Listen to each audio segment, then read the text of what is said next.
दक्ष ने भगवान शिव को श्राप दिया। ऋषि मैत्रेय ने विदुर से कहा, पूर्व समय में ब्रह्मांड के नेताओं ने एक महान यज्ञ किया था जिसमें सभी महान ऋषि, दार्शनिक, देवता और अग्नि देवता अपने अनुयायियों के साथ इकट्ठे हुए थे। जब प्रजापतियों के नेता दक्ष ने उस सभा में प्रवेश किया तो उनकी व्यक्तिगत शारीरिक कांति वैसी ही तेज थी, सूर्य के तेज से सारी सभा आलोकित हो उठी और उसके सान्निध्य में सब इकट्ठे हुए व्यक्तित्व तुच्छ हो गए। उनके व्यक्तिगत शारीरिक तेज से प्रभावित होकर भगवान ब्रह्मा और भगवान शिव के अपवाद के साथ सभी अग्नि देवता और उस महान सभा में अन्य प्रतिभागियों ने अपने स्वयं के बैठने के स्थानों को त्याग दिया और दक्ष के सम्मान में खड़े हो गए। महान सभा के अध्यक्ष भगवान ब्रह्मा द्वारा दक्ष का पर्याप्त स्वागत किया गया था। भगवान ब्रह्मा को सम्मान देने के बाद ब्रह्मा की आज्ञा से दक्ष ने ठीक से अपना आसन ग्रहण किया। हालांकि अपना आसन ग्रहण करने से पहले दक्ष भगवान शिव को बैठे हुए और उन्हें कोई सम्मान नहीं दिखाते देखकर बहुत नाराज हुए। उस समय दक्ष बहुत क्रोधित हो गए और उनकी आंखों में चमक आ गई। उन्होंने भगवान शिव के खिलाफ बहुत वीरता से बोलना शुरू कर दिया। उपस्थित सभी मुनि, ब्राह्मण और अग्नि देवता, कृपया मुझे ध्यान से सुने, क्योंकि मैं सज्जन व्यक्तियों के शिष्टाचार के बारे में बोलता हूँ। मैं अज्ञानता या ईर्ष्या से नहीं बोलता।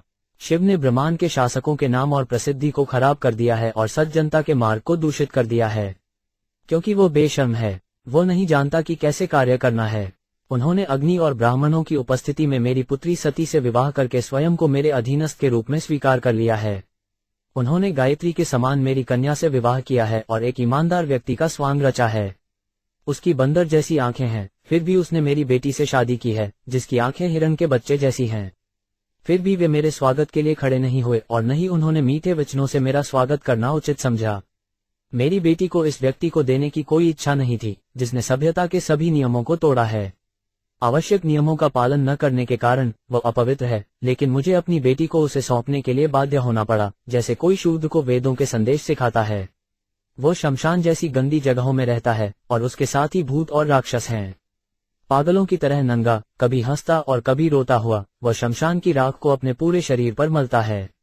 वो नियमित रूप से स्नान नहीं करता है और वह अपने शरीर को खोपड़ियों और हड्डियों की माला से अलंकृत करता है। इसलिए केवल नाम में ही वे शिव हैं या शुभ हैं, वास्तव में वो सबसे पागल और अशुभ प्राणी है। इस प्रकार वह है अज्ञान की स्थूल अवस्था में विक्षिप्त प्राणियों को बहुत प्रिय हैं और वे उनके नेता हैं। भगवान ब्रह्मा के अनुरोध पर मैंने अपनी पवित्र पुत्री उन्हें सौंप दी, हालांकि वो सभी स्वच्छता से रहित हैं और उनका हृदय गंदी बातों से भरा हुआ है।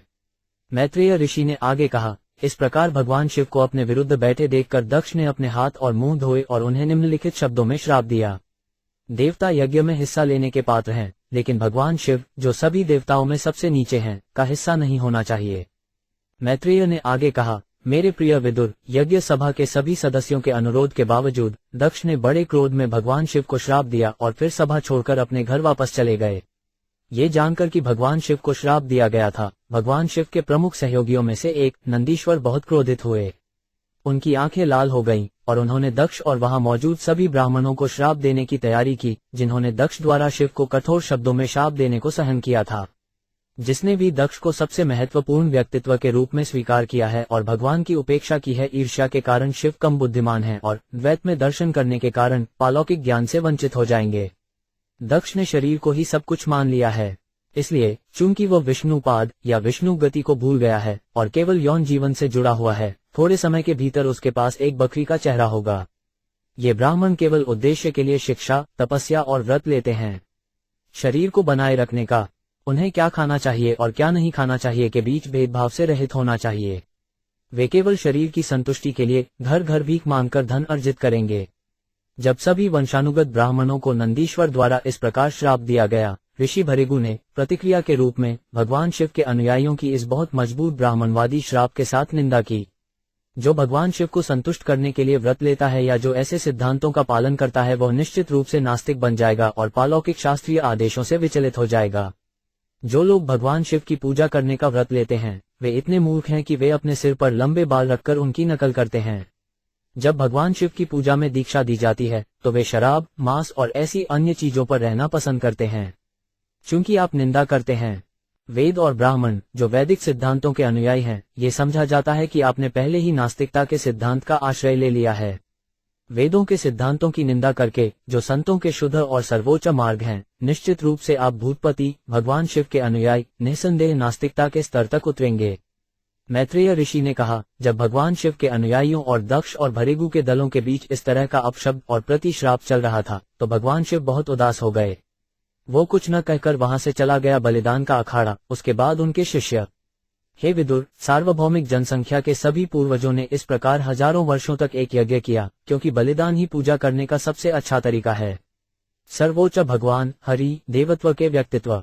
मेरे प्रिय विदुर, धनुष और बाणों के वाहक, यज्ञ करने वाले सभी देवताओं ने यज्ञ प्रदर्शन पूरा करने के बाद गंगा और यमुना के संगम पर स्नान किया।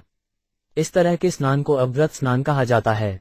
इस प्रकार हृदय से शुद्ध होकर वे अपने अपने धाम को चले गए।